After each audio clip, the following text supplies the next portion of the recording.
And I love very much that he mentioned that the regions are being deprived of their resources. And isn't it actually an irony that Russia's exporting potential of natural gas, oil, diamonds, or ore comes mostly from the colonized nations, from Yakutia, from Bashkortostan, from Tatarstan, oil in both and gas in both nations, or from other nations. And when we look at the map of the Russian Federation, so-called Russian Federation, of course it's not a federation in the political sense, we can see that. Excuse me? Illegal as well. Yes. Expired. It's like it is endowing. I would say it's endowing. They identify themselves as federation. But if we look at the map, we can see that these oil resources, or a huge part of that, is located either along the line with the Urals mountain or eastwards from the Urals mountain. And if we look at the most promising cases of independence, like Tatarstan, Bashkortostan, we can see that independence of these nations can break Russia into parts, geographically, like purely geographically, making Siberia with all natural resources and the Pacific regions of Russia, like Primorye or Kamchatka, cut off Russian military supply or Russian. So my question to you, Janusz, is when we look at this perspective of practical breaking of Russia, isn't it like different compared to the rupture of the Soviet Union? The Soviet Union, the periphery colonies have left the Russian metropolis, but the process did not come strongly enough to the center of it. Now we can see that the rupture can go through Russia itself. Does it make the situation different? I can imagine that, for example, with Bashkortostan and Tatarstan being independent, it will give a huge kick to independence of Sakha, even if there are not enough factors to spark this independence movement without the rupture, which includes Bashkortostan and Tatarstan independence. Thanks, Sergei. You raised a lot of issues here, but do remember that when the Soviet Union collapsed, there were also sovereignty movements within the Russian Federation. Absolutely, 13 or more independence declarations. Exactly, including the Urals Republic, which didn't go for full independence, but wanted self-determination, control of resources, and so forth. Not to mention, of course, Chechnya, which did go for full independence, and Tatarstan, which is on the brink of doing that. And I think, as a result, Moscow launched a war against Chechnya to discourage other, even under Yeltsin, to discourage other national republics from emulating Chechen Ichkerian independence movement. But yeah, what you say is up to a point correct. But what it also indicates is that in addition to national republics, and my colleague at Jamestown, Paul Goebel, stresses this very much, is that a number of Russian regions, particularly resource-rich Russian regions in Western Siberia, Northern Siberia, the Pacific region, he tends to think that those could be the first to go for full self-determination, control of resources, control of revenues, breaking with Moscow, refusing to send their people to die in the conflict in Ukraine. Or it could be provoked by that conflict as a result of the war in Ukraine, which I do believe Russia is going to increasingly lose. There's one other point I think that's important to remember, and you yourself must have witnessed this. You were in Kursk recently. Where was the Russian resistance to Ukrainian incursion? Ordinary people in Russia, ordinary citizens, and these are Russians, we're not even talking about non-Russian, did not openly oppose the Ukrainian forces, far from it. The relations, as I understand, have been fairly friendly. The Ukrainians have treated them actually much better. What they fear is the Russian soldiers coming back and actually pillaging some of these We have towns. seen already pillaging by Russian soldiers in Russia. Right. So what it indicates to me is that we get this false impression that the Russian public supports Putin and supports the regime. The only reason that could be the case is because they appear to be stronger. To me, I think Russian citizens will support whoever is stronger. It doesn't matter whether it's a Kremlin, it doesn't matter whether it's some outside force, or it doesn't matter if it's an inside force, some new power center, and some like the regional movements or the Republican movements during the collapse of the Soviet Union. So loyalties quite quickly switch if the central state, if Moscow cannot provide security and it cannot provide a sufficient economic wherewithal, economic well-being. People will increasingly turn, I think, to alternative sources of power, alternative sources of authority. I remember one little video clip, and again, I don't know how representative it is, of a Russian villager greeting some of the Ukrainian troops coming in, and he thought they were American. And he comes running up and saying, "Americans!" They said, no, we're from Voronezh. No, we're from Zhytomyr. That's right. Zhytomyr. But so, this idea that the Russians are anti-Western, anti-NATO, anti-Ukrainian, I think is being squashed quite a bit, I think, in Kursk. I know Kursk also has, of course, Ukrainian connections, or this was an area that was heavily Russified. The three oblasts there were heavily Russified after the Bolsheviks defeated the independent Ukrainian Republic in 1918. But nevertheless, I think my point stands that Russian citizens are not the sort of blindly following Moscow whatever happens. They will follow whoever is stronger, whoever shows that they can control the territory. If I might add to that, I want to highlight and underline the point that the Russian support, whoever has Russian support might, during the Prigozhin uprising, a similar situation happened when Russian citizens and Russian soldiers in the city just greeted Prigozhin march on Moscow and provided Prigozhin fighters with whatever means necessary, and Prigozhin troops could easily go into the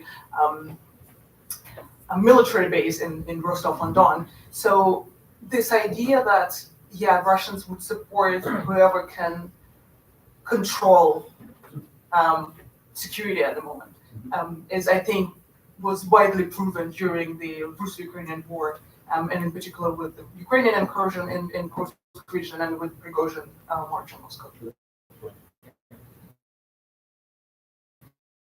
Indeed, and I can just in Kursk, I have been like a month in Kursk region. The idea of the locals wasn't that already now, and they're doing fine. So we have no reason to comply. And many soldiers with whom I spoke, they said, they are really surprised that there is no resistance. Like, people do not address soldiers critically, like it was, for example, in Kherson or in the Zaporizhzhia region during the Russian occupation. There is no local resistance like in Sumy region or in Chernihiv region back then. And there are no cases, for example, of people hiding Russian flags. Well, Ukrainians used to hide Ukrainian flags from Russians during the occupation because the Ukrainian flag was sacred for them. Russians do not hide Russian flags, which is a very interesting development. And what Sasha just said with the Prigozhin raid, indeed, I think that one of the reasons why Prigozhin mutiny was so successful and was stopped by Prigozhin himself, not by the Russian troops, was that he was attacking Moscow. And Moscow, as the center of power and might, is being, on one hand, adored by the Russians because they have power, but on another hand, being hated because they take all of your resources and consume them. The Moscow budget for the street improvement and for creating parks and for installing new street lights is about, if I'm not mistaken, 95% of all budgets of all towns in Russia for the same goal. And people know that. And I think anyone who will be able to make Moscow, the city of Moscow, suffer will be immediately not only loved by the Russians, but respected as the new lord who has more might than the previous one. But speaking about the development of these future collapse for the region, which is the topic of our panel, to come back to Ishita Ditoshi, and if we imagine this rupture of Russia through the Urals mountain by independent Bashkortostan, Tatarstan, and later independence of Sakha, what could be the implication for Japan from this perspective? I do not ask only the banal question if Japan will get the islands back, which are rightfully Japanese, according to an international treaty between the Soviet Union and Japan, but also how can the economic relations, political relations be developed with the new Kamchatka region or Primorye region, where, frankly speaking, a lot of ethnic Ukrainians are.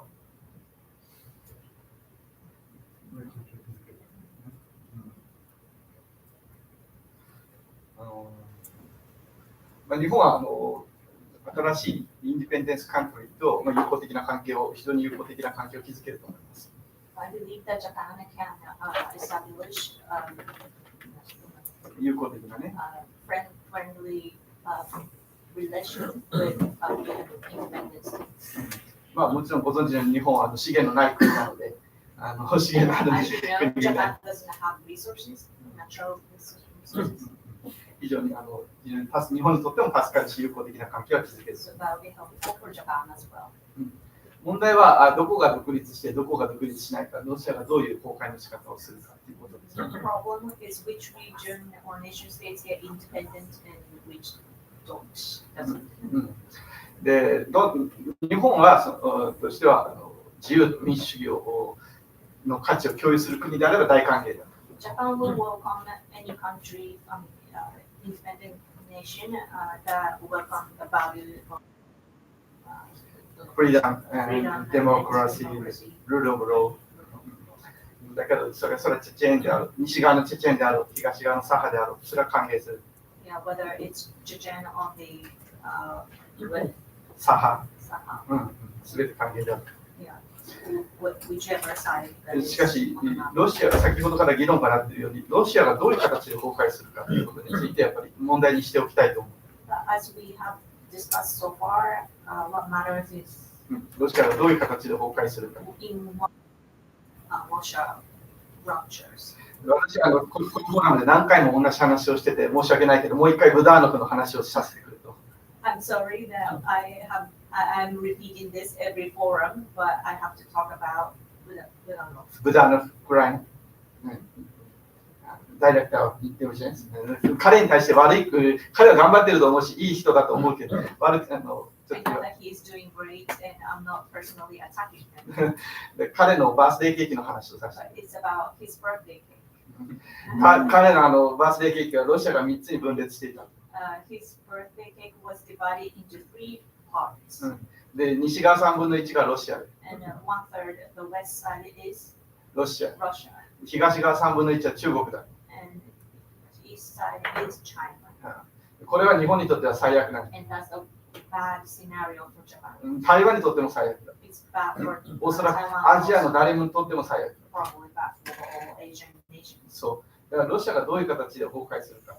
で、それが一番問題になっている。So what kind of form Russia will take is an important aspect. だからまあロシアの新しいインディペンデンスカントリーを歓迎するし、日本はいろんな形で協力できると思う。New independent states are welcomed. 日本は協力できる。Japan can cooperate. で、日本は知っての通り、復興、再建することは非常に得意だ。 As you know, Japan is good at reconstruction. それは東北、福島のことよく知ってるでしょ As you probably know from Fukushima. う。だからウクライナの再建も協力するし、 So we can cooperate with reconstruction of Ukraine そのインディペンデンスカントリーの再建にも協 and 力する。 reconstruction of new independent nation states. しかし、どういう崩壊の仕方をするかは私は問題にしたい。 But I want to discuss the points of how Russia functions. We'll have to get Oleg to send Budanov a better birthday. We get sent like in like different versions, like for different scenarios. But I'd like to go from this perspective exactly to Pavel Ivlev, and we have discussed like all these scenarios, and we are talking about this concept of Russian rupture as not only, which is simultaneously inevitable and wishful. Like we want to see it, and we're sure we will witness it sooner or later. But at the same time, as we started in this discussion and discussed with Janusz Bugajski, it's not everyone's view.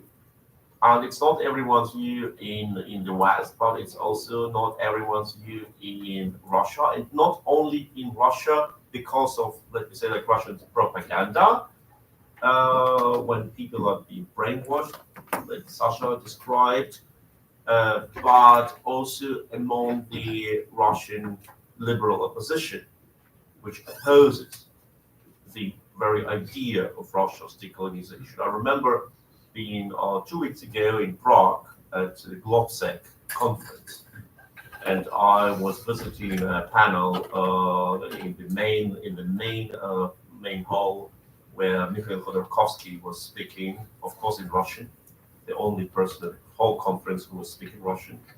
That's the only language you know. I heard about this, yeah, but he actually described his vision of ideal relations between Russia and the West, mentioning that the West will have to learn to accept Great Russia. And not only the statement was shocking for me, but the fact that at the same moment I've got a message on WhatsApp from my friend who was in Kharkiv, and this friend described how Kharkiv was under attack simultaneously by over a dozen of ballistic missiles, and how he could not believe his eyes when Iskander missiles were raining from the sky. And that was in the same moment when Mikhail Khodorkovsky described his vision of strong Russia accepted by the West. So, Pavel, what do you think? What can be done here, or should be done something to either convince people from the Russian liberal opposition or to neutralize these views? Thank you. Well, the short answer, we have to educate them. We have to educate Khodorkovsky, who is ignorant in what he is saying. He not only doesn't speak any other language besides Russian, he doesn't understand what he's talking about.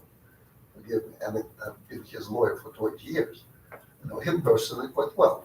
And, with all of his positive sides, he is a great business manager. But when he talks about the future of Russia and how good it is, being big and great Russia and a good friend, I mean, he just really, it's, you better ask Taylor Swift about the future of Russia because she's better educated. And so our task here is to explain these people, including these leaders of Russian opposition, most of whom are same, uneducated people, most of them who are journalists. And that's a different profession. And I'm not teaching them how to write. But if we talk about the future in politics, we can tell them that, and I want to, jump back to what the EC was talking about. And you see, on the Japanese side, they have the same misunderstandings, worries, and well, we need to contain China. That's why we need the Russia being here. No, you don't. What you need is Sakhalin, it's Karafu, which has resources, which was historically under the big influence of Japan and the ingenious people who were very much brothers, but Russia just killed them all. And I will tell you, I've never been to Sakhalin, but I love this country because it's the island that has quite similarity actually to this island, Taiwan. So why not let people to try to be guided by Japan again, be held by Japan again? That was in the past. People from Sakhalin whom I know, they always telling me, well, the best part of our history is when we were under the Japanese rule. They built railroad in Sakhalin. Nobody, Russia, Moscow, do they care? No. People in Sakhalin, no, they only want to grab their resources. Not even resources. They want to get profits from the sale of their resources because oil and gas, there's huge development within the last 20 years in Sakhalin in producing oil and gas. But oil and gas goes to Japan or to the United States. All they want in Moscow is their money. They don't care about anything else. So take care about your neighbor. As a person who visited Sakhalin, I can only confirm this. Indeed, the most beautiful buildings are those which have been built before World War II and after 1905, when parts of Sakhalin were given to Japan under the Russo-Japanese treaty. We have now about 15 minutes for questions and answer session. If you have any questions or commentaries on what you have heard here, yes, please. Hello, it's very interesting to listen to the discussion, the vision, different visions. Actually, I'm a postdoctoral research fellow in National University, so my work office is just beside here. And it's very interesting to listen about the future of Russia, the future, how people see. But I asked the question to the whole panel actually: do you see the future of Russian, if it's decay like a Soviet Union, as a democratic countries, or it's organization or part of the republic just gonna fall into the orbit of China because, well, China is a pretty influential player in that region. So how do you see the future of that republics? Because it's very interesting to see at least republics which are at the eastern part of Russia, which lies, let's say the Asian part which lies at the east of Ural Mountains. How do you see the future of that region? Because, well, Muslim influence can be underestimated. Do people ready to democracy, or do they just go after finances, looking for cooperation with China? How do you see the future? Thank you. And who do you want to answer this question, or Well, is it's a general question to panel because. Let me take the first stab. I don't think, first of all, I don't think the rupture is going to be, it's not an overnight process, although it may suddenly start when we least expect it, as we saw in the collapse of communism. Also, it won't be an even process in every part of Russia. Also, there'll be different aspirations of different republics and regions within Russia for different things. I can imagine, for instance, once the money runs out for Kadyrov, he will suddenly become a great independence fighter, who will be replaced by somebody who is. So Ichkeria, I think, is probably the first to go, but that would then set off a chain reaction, I think, in the North Caucasus. There are also proposals, if you remember, if you go back to World War, collapse of Tsarism, or the Bolsheviks seized power, there was a mountain republic in the North Caucasus, which included, I think, 6 or 7 nations, that could well be resuscitated, some sort of confederation, in other words, including Dagestan, including Eastern Ossetia, but also the Circassian populations. And then the other thing is that not all the countries that will emerge from Russia will be instant democracies. But that doesn't mean they should not be independent. Central Asian countries are not democracies in the full meaning of the word, and yet they're desperate for independence both from Moscow but also from Beijing. So some of the countries that will emerge in the Pacific region, Russia's Pacific, the current Pacific region, will not necessarily become instant democracies, but they also won't want to replace Beijing with Moscow with Beijing. In other words, they will be reaching out to Japan, to the United States, to Canada, to South Korea, to Taiwan, other Pacific democracies, other Pacific nations for recognition. So again, uneven process, not easily predictable. If you're interested in my book, I work out several scenarios in 2 chapters of how this could develop. So let me guide you to that. By the way, one other interesting thing, Sergei, which I can announce, in terms of the Russian population that we were discussing earlier, and in Kursk, the Ukrainians were so surprised by the number of Russians they captured that surrendered, particularly in the initial phase of the war at the beginning of August.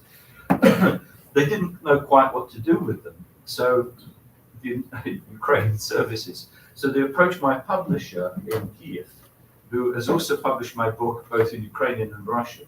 And they ordered several hundred copies of my book in Russian to give to the Russian soldiers to help educate them about what's going to happen in Russia. So, yeah, that is that proves why FSB was so right to ban you from entering Russia. You are a mean person. Well, Patrushev was my biggest PR guy, when I started criticizing the both. Yeah, but regarding the your question, I wanted also to add that first we had experienced similar collapses of the empires, not as evil as Russian Empire, but still empires. Like think about Austria-Hungary, with a significant number of Muslim population. And in the First World War, Austria-Hungary was, I think, the only European nation which had mullahs as military officers because they had so many Muslims. And we don't see actually anything which, like in the nations which have appeared, there was, of course, like a very different balance of that. We have, like, for example, Hungary, or I don't know, like Slovenia, or other nations which are on different, like I would say, like different forms of statehood. But we also have Albania, which is a predominantly Muslim country and which is a democracy now. The only time when Albania was a dictatorship was atheist communist rule, right? And we have Kosovo, which is a very promising nation, which supports Ukraine in its fight against Russian imperialism, despite the fact that Kosovo has not been recognized by Ukraine, by the way. And still Kosovo stays on the side of Ukraine, etc. So I don't see here any significant relations between if the population is Muslim or not. We know that the largest genocidal potential in the Russo-Ukrainian war comes from the Russian Orthodox Church.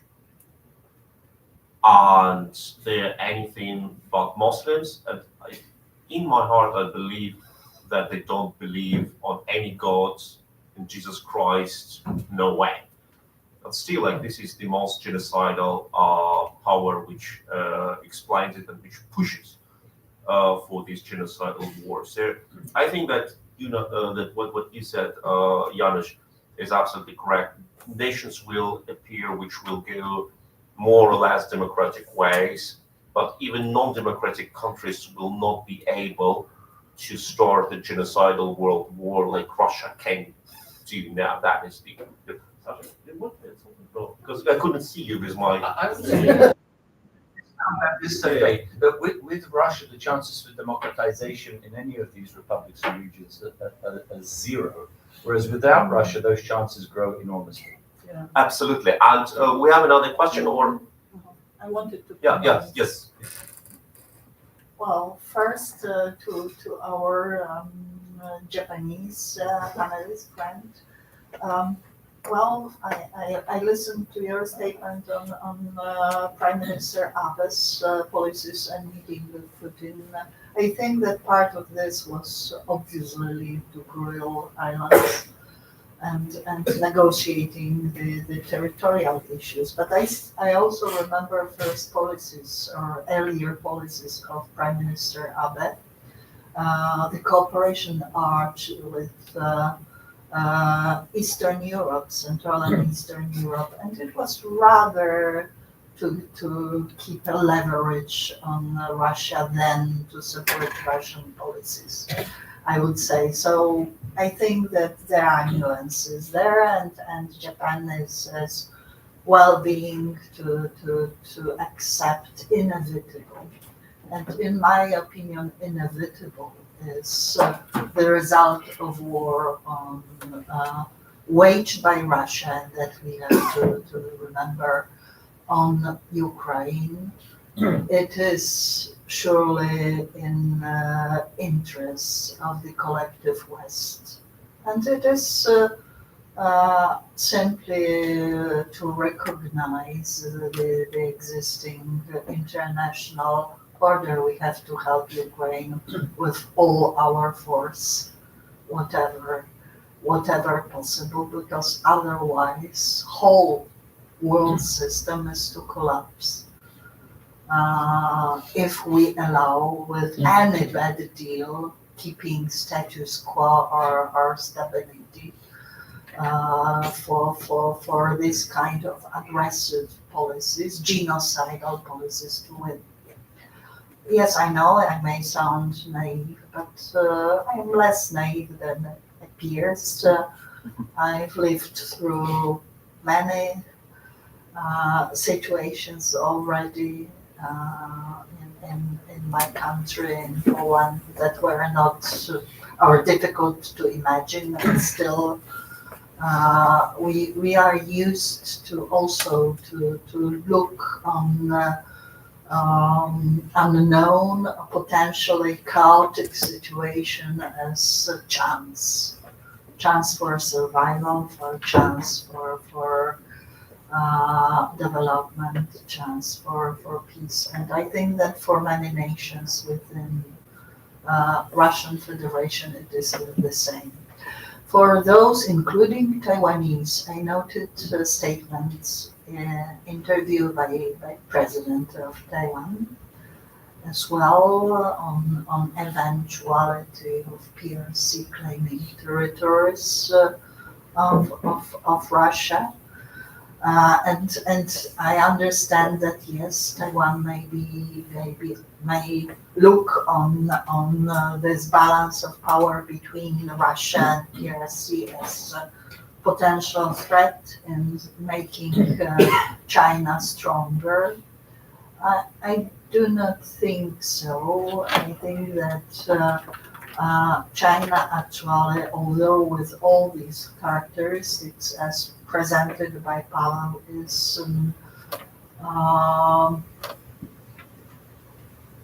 well, I would say that it's also built because of the system. It's not only systemic rival.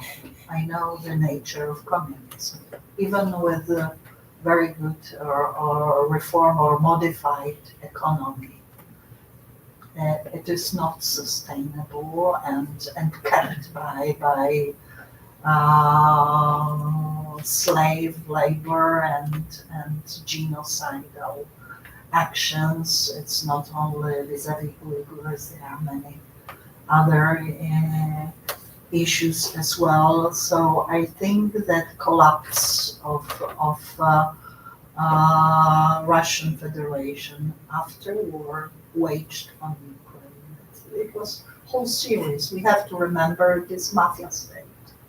It used to be a mafia state. By now kept by war economy, and war economy cannot be sustainable forever.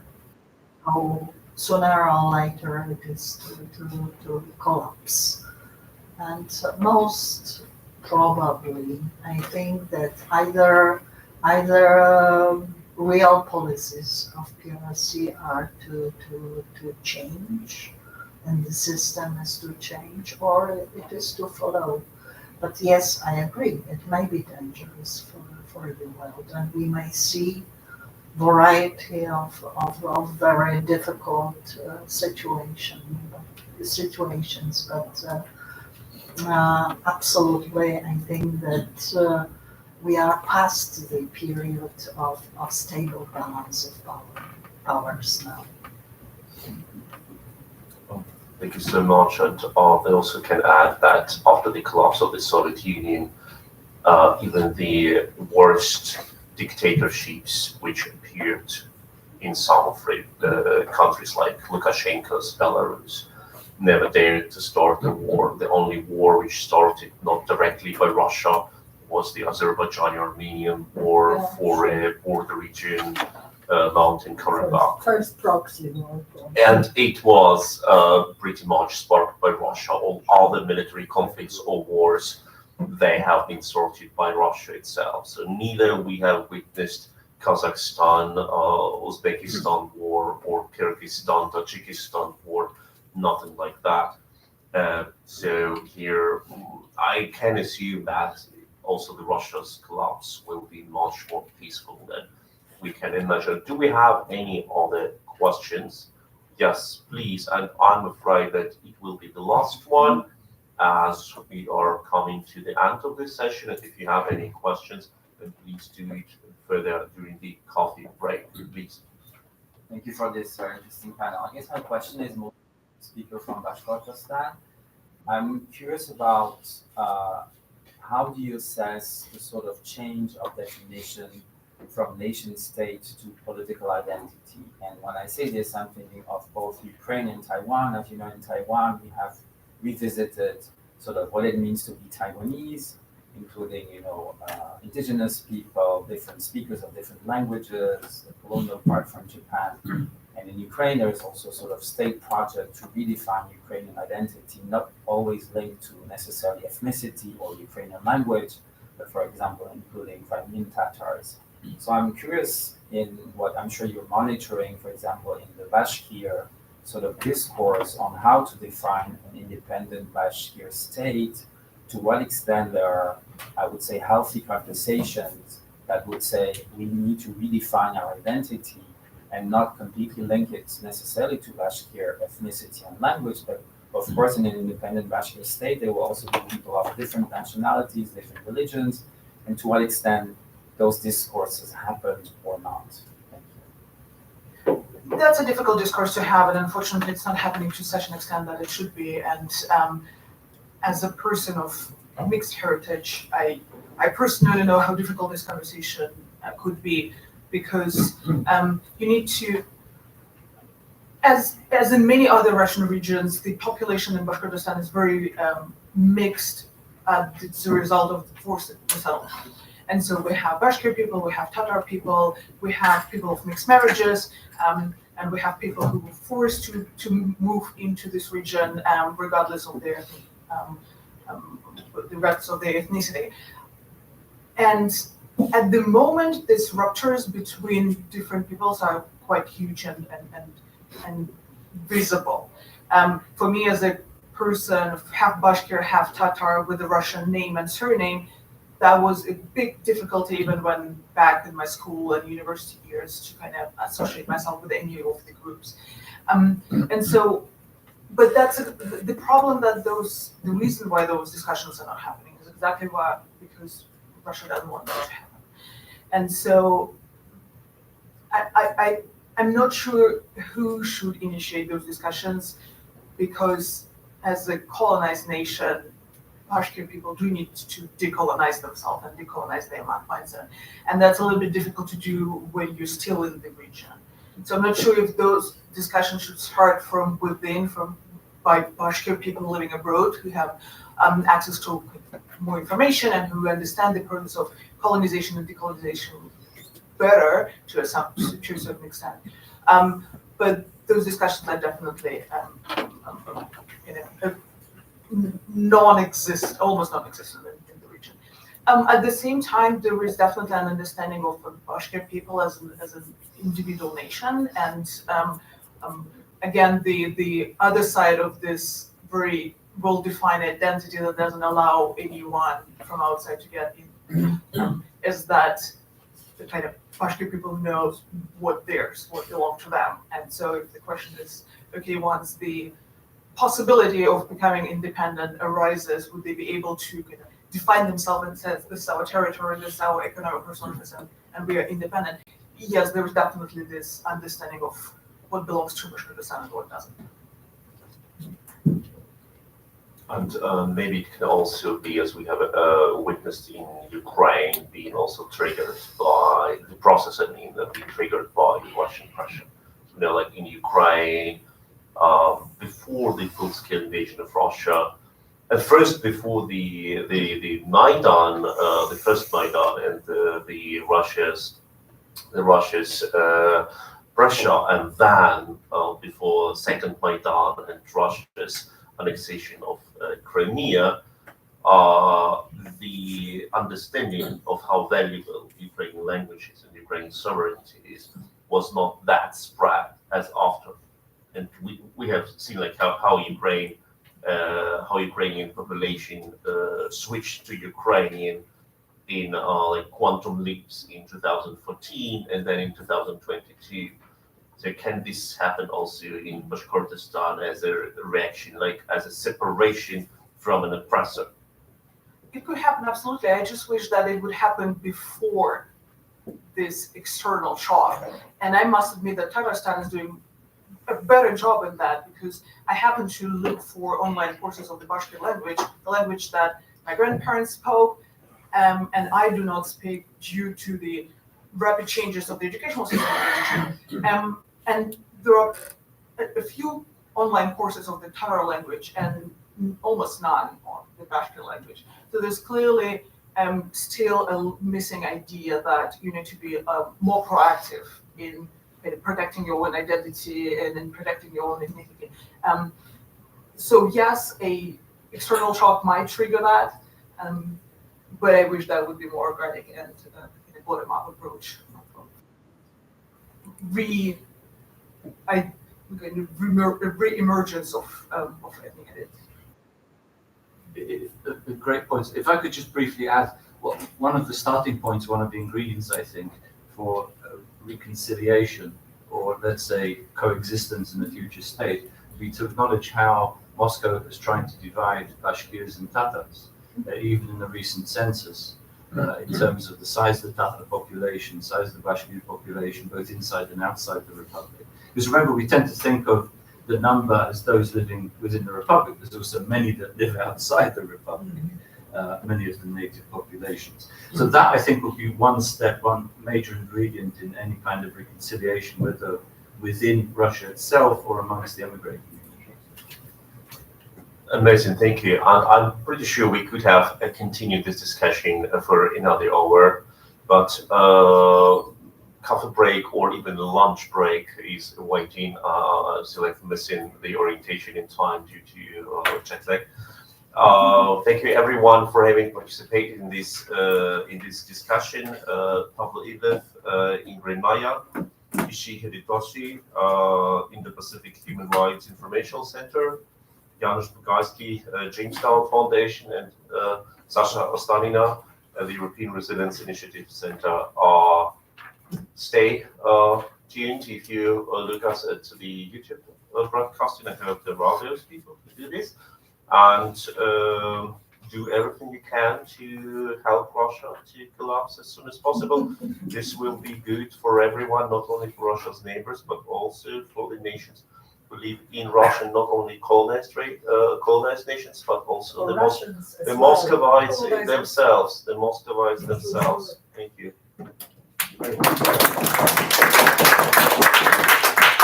10-15 minutes break and we will have the first panel, and after that it will have lunch on the second floor.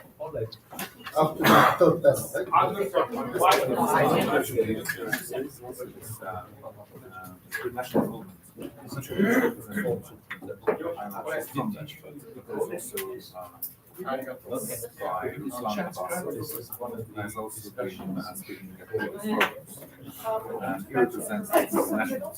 It does?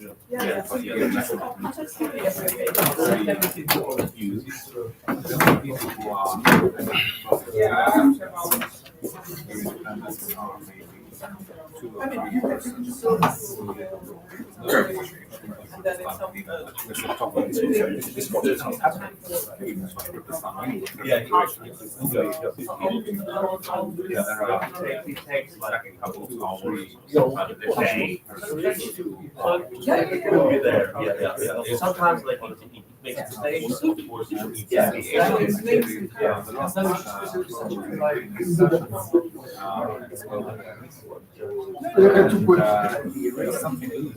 controversial. Yeah, I enjoyed it.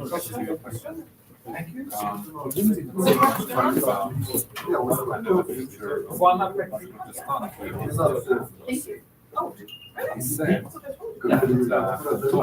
About this yeah, I Russian state.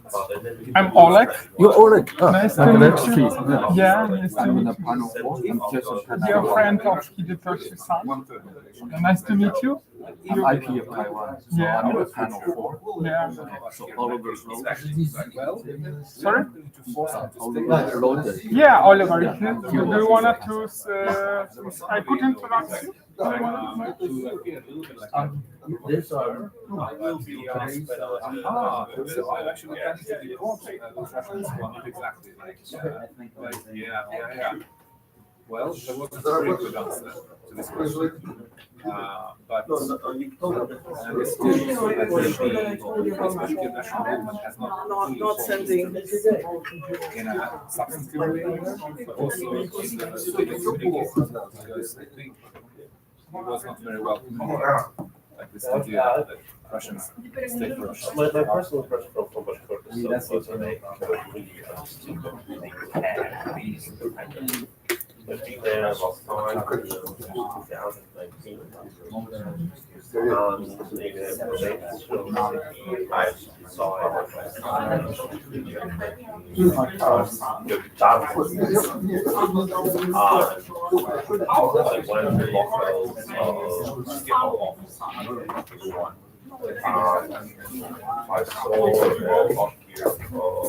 It's like football player Xavi or Javi.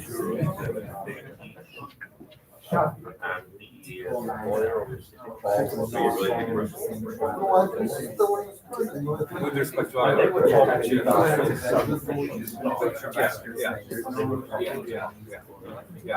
even this kind of communication,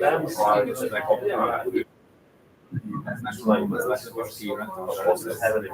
to present a new constitution state as good for all citizens, regardless of ethnicity, that there would be no first class and middle class citizens. Really, that this nation state is a nation state. It's different from they like to say that nation states. Yeah, exactly. Yeah. I'm not sure they have all actually updated.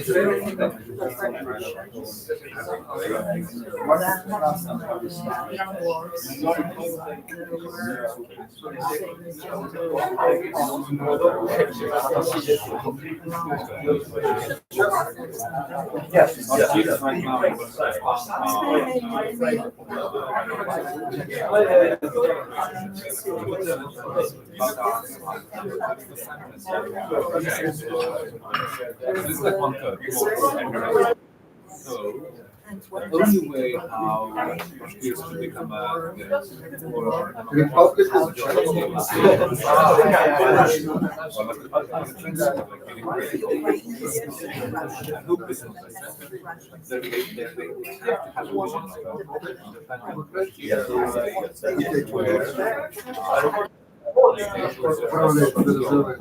and promote language, culture, identity,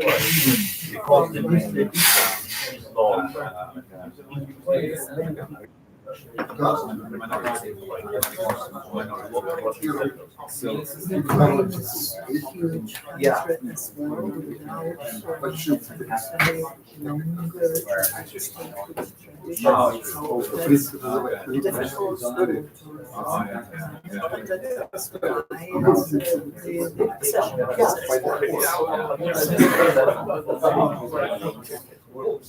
Yeah, so these always use things that people here want to be need to be more modern and innovative and accept the 21st century the mistakes of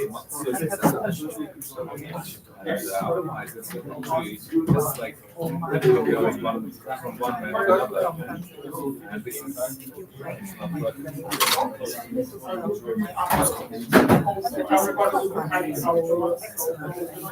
yeah, exactly. Ladies who are hired by kings.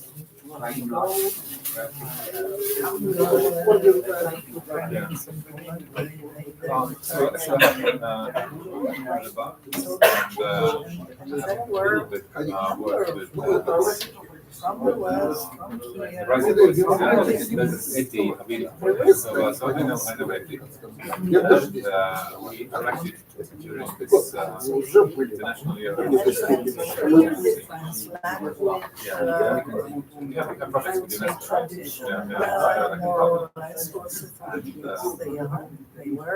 I did but all of them, part of a team that did the external evaluation.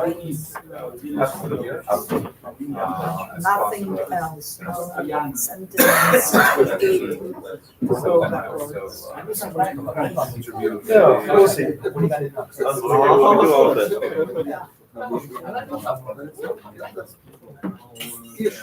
We have this digital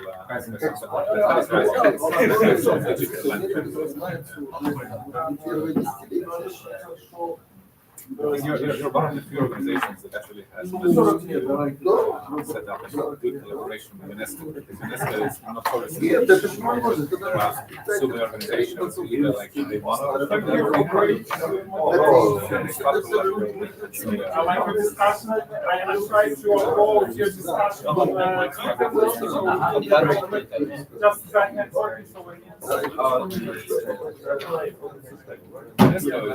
especially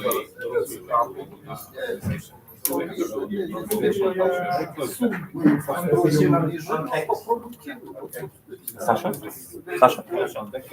Так, у тебя тоже было дуже круто. Понимаешь, что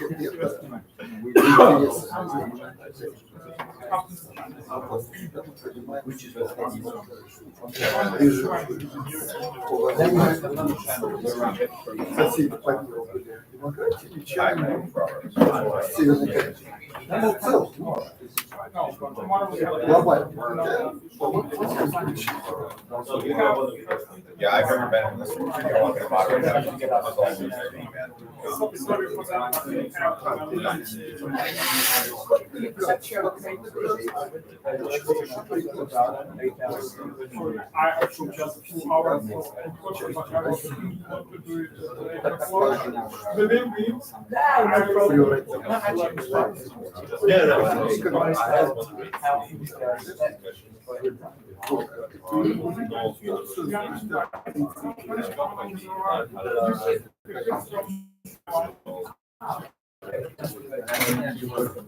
Следующий.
And it's something that I think about a lot. It's like nationalism of the oppressed. No, it's trust. Like in the course of history, what happens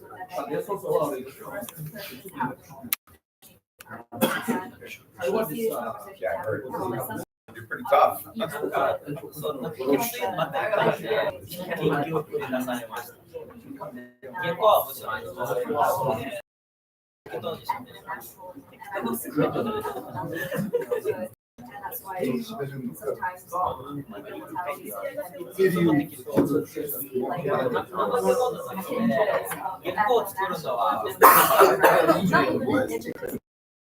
Oh yeah, I saw that on voice chat.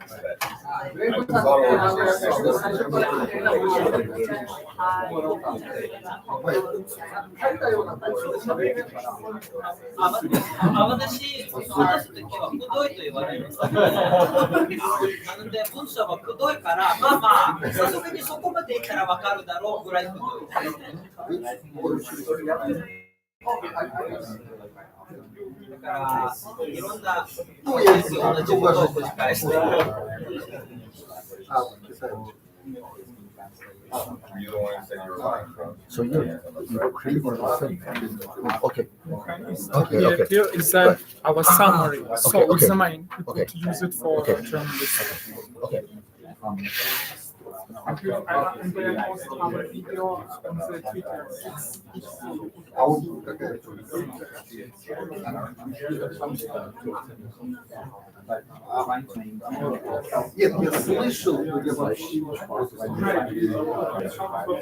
I think you're pretty close.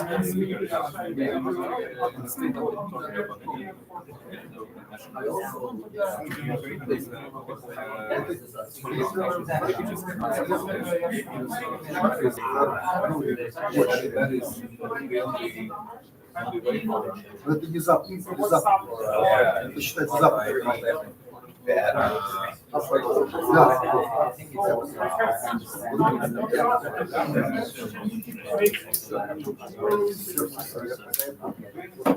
То есть это люблено.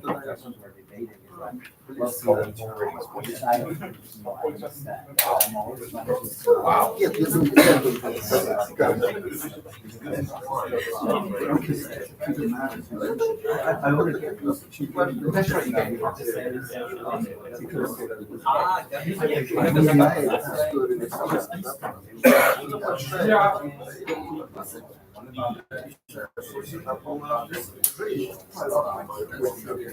не так долго.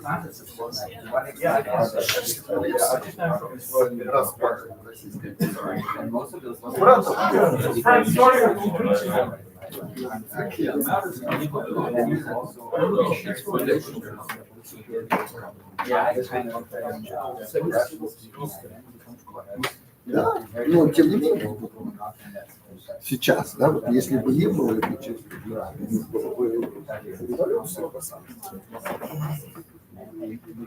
So, again, we're coming up to discussion panel number 3, which is probably also one of the key discussions today. So, result of current war in Ukraine will affect the geopolitical shift worldwide. So, therefore, defeat of Russian Federation Ukraine and the decolonization of Russian Federation as a key to the preventive deterrence and aggression and militarism of the People's Republic of China. So in this panel, we have 4 speakers. Some of them you already are familiar. Is Sergei Shemleny. Then Robert Kelly, professor of political science, Kyushu National University. Andriy Burenko, expert from Japan, living in Japan, origin from Ukraine. And Yoko Ichi, president of Free Fukuoka, and the wife of the previous. It's very important. The family approach. So, please. Okay. Oh, I'm sorry. No. Sergey, you're the first. Oh, I'm the first. Yeah. Okay. You can continue. You have very good. Yeah. Okay. I will try to be short, as I've already spoken much. The last panel more than a host is normally allowed to. First of all, as we have already discussed in the panels and between the panels, there is a pretty significant distance and gap between, I would say, the bubble. It's still the bubble. It's nothing bad to be in the bubble. Of those who understand the necessity and the inevitability of the collapse of Russia, and those who either doesn't have an opinion on that or have a negative opinion. And even in the countries which would profit a lot from this collapse, the idea itself is not being scrapped. And I can bring you several examples of what a collapse of Russia would mean for neighboring countries and for the countries of several regions. When you think about the state sponsoring of terrorism, from the terrorist groups in the Middle East up to radical movements in Europe, far right, far left groups, sponsoring of populist parties, meddling into elections, also with the goal to destroy people's trust in democracy.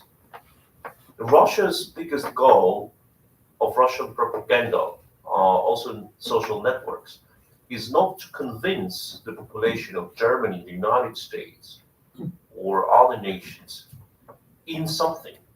It's not their goal to convince the people in democracies that the facts are looking like this, that, or that.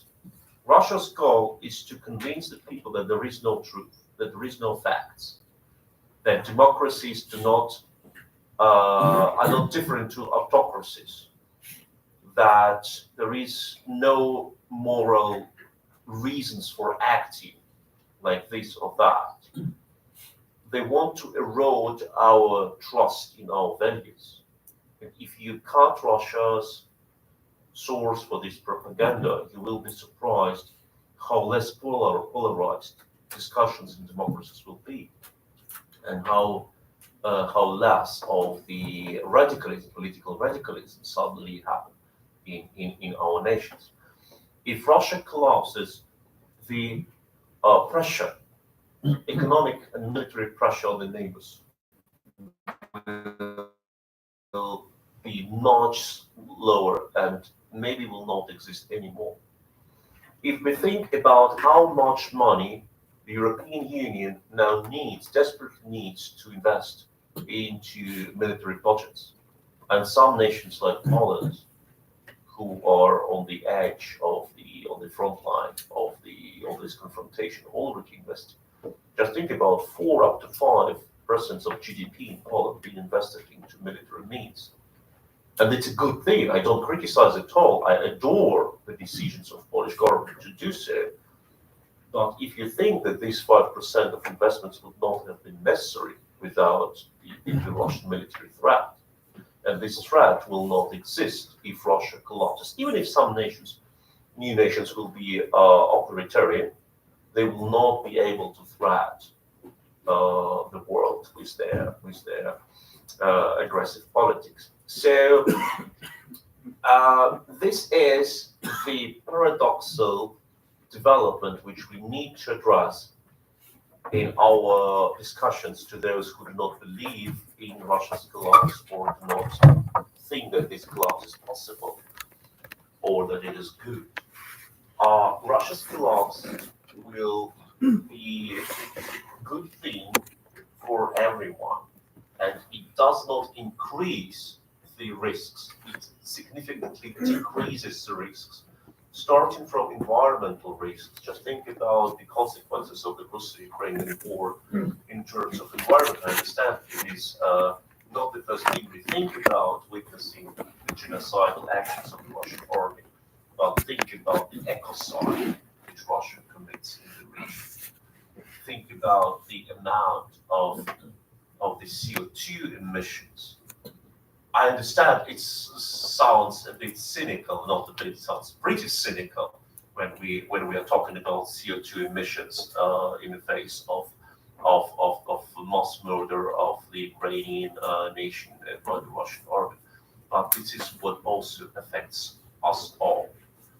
And the destruction of Ukrainian cities, which will need to be rebuilt, will also cause a huge environmental harm, which is needed, of course. But this harm could have been avoided if the West, the collective West, would have acted decisively years ago.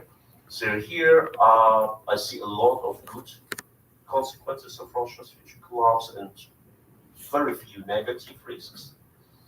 And this is what we need to discuss with those who are not in our bubble. Yeah, I understand. Your goal, as you described, is instead of convincing, they're confusing. Go aside. Microphone. Yeah, okay. So then, Robert.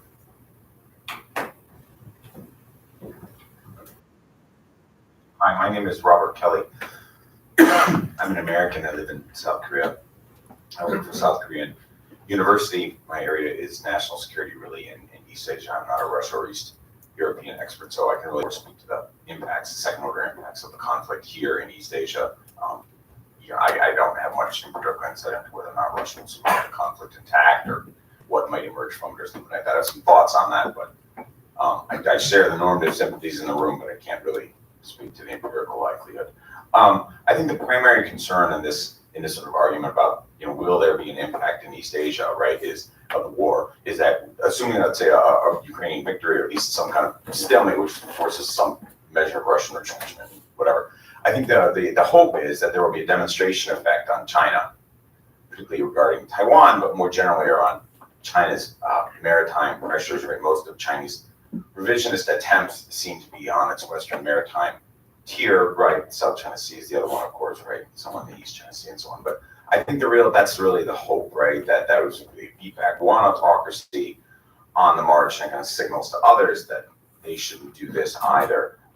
This is an old debate in international relations theory, right? It's like how linked are different fronts in sort of deterrence, right? So like if we act strong in one area, does it signal strength in another area, right? assume many of you here are aware of this during the Vietnam War, for example. This was one of the big arguments for the Americans at the war.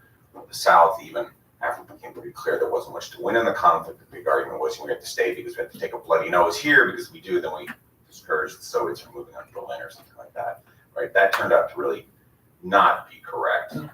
In East Asia, I'm kind of skeptical that China would alter or temper its revisionist expectations because of the victory in Ukraine, at the very minimum around Taiwan. I'm happy to engage this in the debate, but I think it's kind of wishful thinking that China would in some way be significantly deterred by the outcome of this conflict around Taiwan. I think it's more likely on wider Chinese intentions in the East China Sea and in the South China Sea, but the Chinese have been signaling pretty seriously for decades about their intentions regarding Taiwan. And I would imagine that that would not alter because of a conflict between two powers quite distant from China. The war hasn't directly negatively impacted China that much, right? I mean, China's kind of propping up the Russian economy. It's facing secondary sanctions and pressure on its banks, putting under trench from Russia. But it's not really clear to me that China is carrying major costs on Russia's behalf for the conflict. So it's not really clear to me that Chinese elites would actually respond negatively to a Russian defeat. I obviously think they want the Russians to win. I think we all agree with that, right? The Russians want the Chinese to win to create the perception of sort of Western decadence and so on. Right? But I don't actually think that this would deter the Chinese from moving on Taiwan. I think that will occur or not, depending on internal Chinese mechanics, probably around Xi Jinping's own mortality. Second, to the extent, however, sort of countering this, to the extent that Russia and China, and increasingly North Korea and Iran, are acting in some way as like a bloc, an axis, I think you used the expression an international authoritarian coalition. So when I thought that was a great way to capture this, right? Because there's been a lot of sort of like loose talk. I think Philip Zelikow wrote in something for the Texas National Security Review about a month ago saying it's like a new axis. I think we ought to be a little bit nervous about that kind of language, but to the extent that they're operating as a bloc, a defeat for one is a defeat for the other. And I think that's really sort of the logic kind of at the heart of this conference, right? And the effort to sort of gin up support among Asia's democracies for Ukraine, right? Because the perception that Russia and China are now in some way working together. Maybe, I don't know. Again, it's not clear to me that China is actually carrying costs for any of these other actors. I don't think the Chinese would carry any serious costs for the North Koreans, and they're certainly not doing it for the Russians, I think. Maybe a little bit in terms of public opinion, but the Chinese are benefiting from the war because they're importing a lot of cheap hydrocarbons. So again, maybe, but to the extent that they actually sort of congeal, right? To the extent that the no limits declaration really means some kind of alliance or something like that, right? You could also sort of read a Russian defeat in Ukraine as sort of a negative for the DPR for North Korea, because North Korea is increasingly thrown in slot with Russia. Russia's a great way for North Korea to park its illicit monies, and Russian banks can't do that in China anymore because U.S. sanctions. The Russians don't care about that stuff at all anymore. So the Norks put all their illicit monies into Russia. So I suppose to a certain extent it would be sort of a hit for the North Koreans, but the North Koreans doesn't really, the conventional balance between NATO and Russia doesn't really impact North Korea because North Korea's bets are all now in its nuclear program, I would argue. Okay, so there's that. And then there's, I think, the larger issue of democratic solidarity, which is to the extent that if we help Ukraine, right, that encourages that we help Taiwan as well, and encourages a general sense that the liberal democracies are all in this together. They're kind of some sort of family, they're like this cluster, this coalition. John Eichenberry has basically built his entire career around this argument, right? He's been basically saying this since the 80s. Right, you kind of made this argument, right, saying we need something like Trans-Pacific NATO or something like that, right? And these ideas have been floating around for a while that we need greater liberal coalitional structure, right? And to the extent that Ukraine and Taiwan are analogous, they're both exposed liberal democracies facing a large, aggressive nuclear autocracy on their doorstep. That drives a greater sense that democracies should be working together. And to a certain extent, that underlines what this forum is all about, right? And you guys are trying to basically create that. You guys are building that kind of epistemic community, which is actually awesome, by the way. I don't know if it's going to impact decision makers that much. I'm rather skeptical, but normatively, I think it's great. So good. But yeah, I don't know if decision makers, especially in East Asia, are going to buy it. But that's what I'm going to come to next. So the question then I think raised by this is how do you get the East Asian democracies in Asia more generally to cooperate better on Ukraine, on Taiwan, right, on China. And that's really, really tricky. And I think that goes beyond the bounds of this. But there's a lot of cultural and economic splits among the Asian democracies that have made NATO-style alignment really, really difficult. We don't need to, just Korea and Japan, for example, right? Because of the historical issues and stuff like that, a lot of South Korean national identity is based on opposition to Japanese imperialism before World War, but in the first half of the 20th century, it's really, really difficult just to get South Korea and Japan to work together. I mean, it's basically impossible to have a NATO in East Asia if they can't agree on stuff, and they don't. I mean, I've been working on that issue for 20 years, and it's just really, really difficult. The geography is really hard. Australia is like 3,000 miles away and all that ocean, right? I mean, it's really hard to sort of fashion this kind of structure. Doesn't mean that we shouldn't try, but American decision makers have been kicking this idea around since at least Sito in the 50s, right? And just generally, we've just kind of given up on this and thrown in to the Washington system instead, right? Sort of the bilateral, hub and spoke system rather than collective security. But maybe. I mean, I'm all for it, but I'm kind of skeptical, right? I also think because to a certain extent, a lot of Asian democracies are just really, really are wary of alignment with the United States in some kind of coalition that looks explicitly anti-Chinese. A lot of them export a lot to China, right? I mean, they do, right? And everybody knows this, right? You guys all in the room, you guys know this, right? Every one of these Asian states is facing this sort of decision for it, right? Where a lot of their economic growth now comes from exporting to China, right? Where their security is all about sort of the American alliance system and friendly relationships with other democracies in the region, and they're just stuck in this position. And I think the Japanese are probably more advanced than anybody else in making the decision for security against economics. The Japanese have begun to de-link economically from China for a while now, right? Japan, I think, really decisively turned against China about 10, 15 years ago under Abe, particularly, right? The South Koreans haven't clearly made that choice. A lot of Southeast Asian states don't want to make that choice. They'll just continue to dance between the raindrops as much as possible, right? Australia, right? I mean, all these countries, South Korea, they all need to de-link substantially from China in a really, really big way. It took them decades to get to the point where China was one of their biggest export destinations. It's going to take them decades to roll back, right? It's going to take a long time. So the idea of Asian democracies cooperating, again, I'm for it, but I'm pretty skeptical it's going to happen until they can start to get away from Chinese economic dependence, right? I mean, and a lot of these countries, South Korea and Japan, stuff like that, even Taiwan, right? I mean, they've all got low birth rates. They don't have sufficient domestic demand to absorb their manufacturing capacity, right? Chinese have this problem too, right? And they dump a lot of their surplus on foreign importers, right? That can be the Americans to a certain extent, but we're really leveraged, right? I mean, the Americans are really in debt, right? So, they want to export to China. I mean, you can't export to the moon, right? Imbalances. You got to export somewhere. And for decades, China has absorbed a lot of these imports from around Asia. Now, all these Asian countries are stuck, right? I mean, hawks were warning about this stuff back in the 1990s, right? And all these Asian countries just ignored it, right? And the business communities are way too dominant in a lot of these developmental states, right? They sort of push the national security elites aside and so let us export to China, and now they're stuck.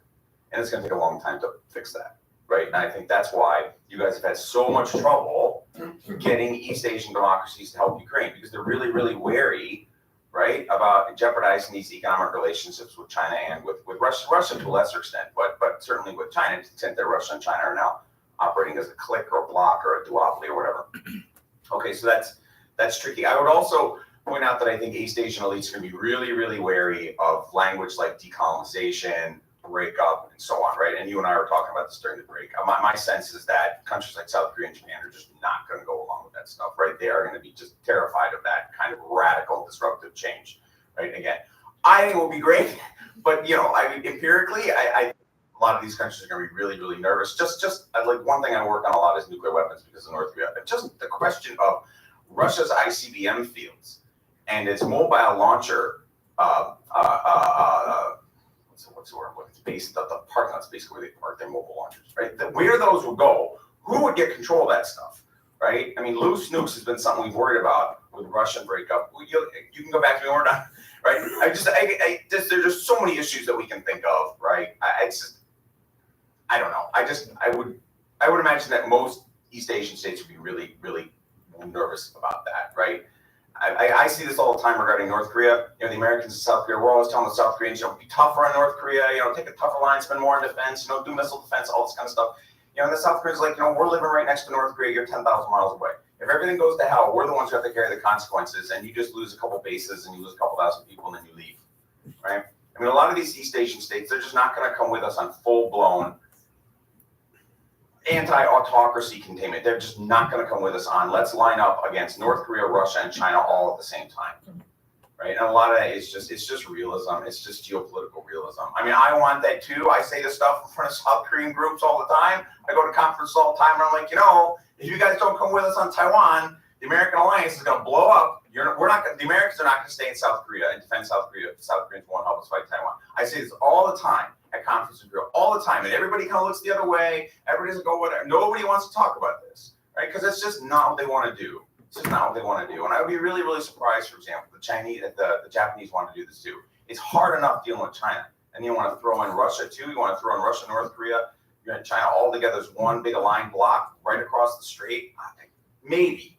I know that's what we want. The Americans, we definitely want that, right? But I'm pretty skeptical about that, right? So I think that's actually one of the big issues, right? How do you get East Asian elites to care about what's going on in Ukraine and not see this as some far-off war among, the white people that we don't really care about? Because I think that's the general perception, that this is something in the West.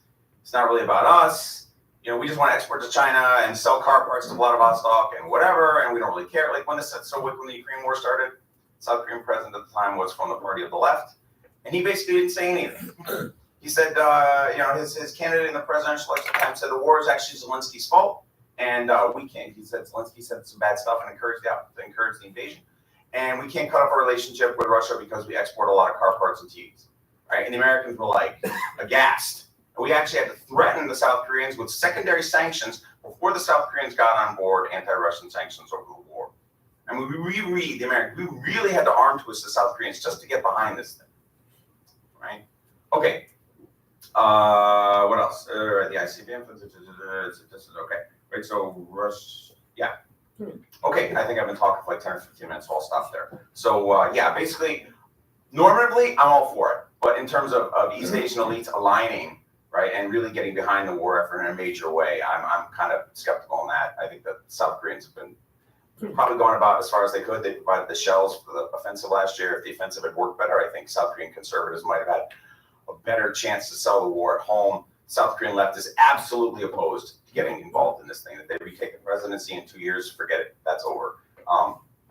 And so I think it's really basically Japan and Taiwan. Okay, thank you. I know that you want to respond. Robert, thank you for describing these concerns of the elites of the Asian democracies. Absolutely legitimate concerns still. But what do you think is happening now in Ukraine? North Korea is testing their ballistic missiles against US provided most modern Patriot defense systems. Why do you think North Korea wants to know how their missiles can work against the Patriot SAM systems? Because North Korea wants to know how to launch these missiles against Japan. Do you think that China doesn't learn from Russia's live testing of ballistic missiles against US systems and will not use this knowledge against Taiwan? Of course they will. You speak about the delivery of technologies after the collapse of Russia. What do you think Russia delivers now to North Korea in exchange for artillery shells? North Korea is the largest supplier of artillery shells to Russia. Hundreds of thousands, millions of shells being delivered to Russia. Do you think Russia pays back with 10 horses being delivered to Kim Jong-un? No, they deliver technologies. Where do you think these technologies will fly? To South Korea. You describe absolutely legitimate concerns of the elites about risks which might happen when Russia collapses. Well, these elites are ignoring what is already happening. The reluctancy of the West has made Iran to the largest supplier of kamikaze drones, being able to carry 200 kilograms of explosives to the distance of 800 kilometers. This would not have happened if this would have been prevented. Sorry for saying banalities. We have created practically by our reluctancy the whole division of the new type of weapon, FPV, kamikaze drones. Now, and I'm personally involved in supplying Ukrainian army with the sort of technologies like being used for humanitarian means, etc. But we know that these technologies are being in development, and I'm in talk with many Ukrainian soldiers who are doing this. And we know that this technology was created out of desperate need for shells. The US has not supplied US with shells because this supply was blocked. So the Ukrainians needed to develop alternative means. And now we have FPV drones which can carry a grenade, like RPG or anti-tank grenade, for up to 30 clicks. And this is quite new type of weapon. Do you think there will be no use of this technology also by the evil, by hostile regimes? It will be. And it's because the United States government decided not to supply Ukraine with means, and our German government has decided to not supply Ukraine with anything. And we have created this evil by fear that something might happen, but it happens now under our eyes. And I think that is, and now I wrap up, that is the largest problem in the actions of democracies in the West or in the East. The overestimating and over-prioritizing of potential risks, as they might be very little till they overweight the existing risks, which just get accepted under the consideration, okay, they're here in the room anyway, we can ignore them, and that is the problem. Do you want me to respond, or do you want to? Yeah, I think you have to. Your analysis is brilliant. Yeah, a couple things. I don't disagree with any of that. But if it were convincing to national security elites in East Asia, they'd be doing more. I was told, for example, one of the reasons why this conference because you guys couldn't find a South Korean sponsor. That doesn't surprise me at all, because I'm like, when I go to conferences in South Korea, and I go a lot for Koreans Love conferences, I'm one of the only people there who brings up the Ukraine war all the time. I mean, I do. I mean, to the extent that I can, I push for the issues you care about. I promise. Right? It's just, you know, and the Americans in South Korea, we have like the American structure of South Korea, the basic structure, the embassy. I mean, I know a lot of those folks because I do consulting and stuff anyway. And so, I mean, I see this stuff, and we do try to push the rocks on the South Koreans, the Republic of Korea, the rocks. We do try to push the rocks in this stuff, but the response has just not been that great. The Japanese have been better, right? Taiwanese for obvious reasons, but you know, but the South Koreans have been pretty hesitant on this, right? I mean, they transship the shells through the Americans rather than shipping them directly and stuff like that. The only thing, Cindy, you brought an interesting point about the weapons testing in North Korea, and I'll just stop here. That's actually a pretty interesting argument, right? But the North Koreans, I've written a lot about this. I'm happy to send you guys some of my stuff. If it actually comes to a showdown with North Korea against South Korea or South Korea and the U.S. or something like that, the North Koreans are almost certainly going to go nuclear first. The utility of North Korean conventional weapons in the war is really actually not that important, because North Korea is so badly outclassed. South Korea's conventional advantage is now so massive, stealth and all this other stuff, that the North Koreans are almost certainly going to use tactical nuclear weapons in the war. So to what extent North Korean air defense or something like that is terribly effective is I don't know. I mean, maybe it's an issue, but I don't really think that's really a concern. North Korea, basically, the North Koreans are going to use nuclear weapons almost immediately, and then all this other stuff flies out the window. So the conventional balance really hasn't been that important for about a decade or so. At least I would argue. Again, I've written about this, and I don't want to get this thing sidetracked, but we'll stop there. Thank you. Yeah, thank you. Looks like our panel is becoming very dynamic and interesting to everybody. So, nevertheless, we have another two speakers, and now I have to give the floor to Andrew. Thank you. I think that I am only a Ukrainian citizen that have a speech for today, but I want to speak not about the Ukraine particularly, but about Japan, where I live in. And well, Japan is supporting Ukraine in the way that it can at this moment. And if we're talking about economical support, the amount of money that Japan provided to Ukraine is quite a large amount. But the problem is why Japan is supporting Ukraine. Well, if Japanese political class and academical class, academical circles, there are some three, I think, three magical words that, and one more is United Nations chapter of the United Nations, and third one is status quo. And these three magical words is the base on what Japanese politics or academic people, scientists understands international relations. So Japan is supporting Ukraine. That support is a wonderful thing, and as Ukrainian, I very thankful for Japan. But for understanding how Japan will behave in future, we should understand why Japan is supporting Japan at this moment. So, in a Japanese point of view, Russia is violated international law and violated United Nations chapter and changes the status quo by the force. And this is the reason why Japan supporting Ukraine.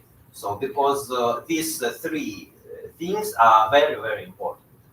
It's a Japanese position. Well, at this moment and until this war will over, this position is has no problem. It's completely okay, and if Japan will continue to support Japan according to this logic, it will be no problem. But problem is in future. For example, if there will be some ceasefire or peace treaty between Russia and Ukraine, from Japanese point of view, the problem will over at that point. So there will be no violation of international law, violation of chapter of the United Nations, and changing of the status quo. So no problem. And after that war, Japan can restore their relations with Russia as it was in the era of Prime Minister Abe Shinzo. And I think this is the big problem, because if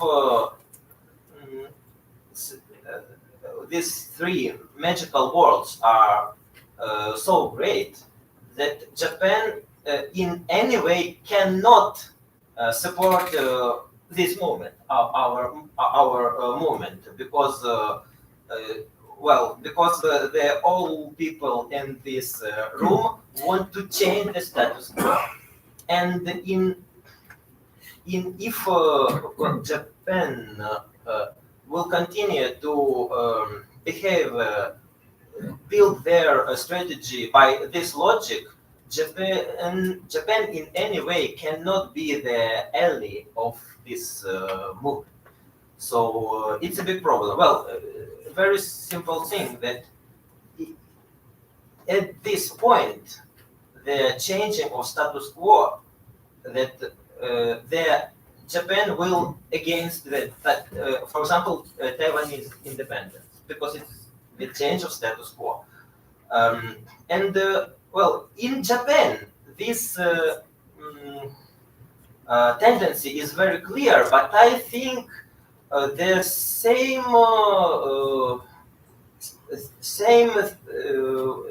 thinking are in America and Europe too. Well, not so much as in Japan, but still it's existing.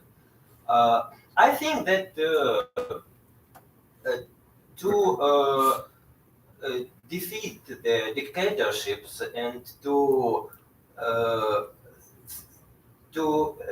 make their threat of the dictatorship over, we should not understand the international law or chapter of the United Nations as some sacred text, some Bible making by some divines or something like that.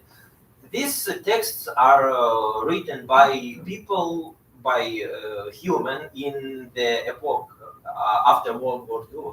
So it cannot solve all the problems we have in our world.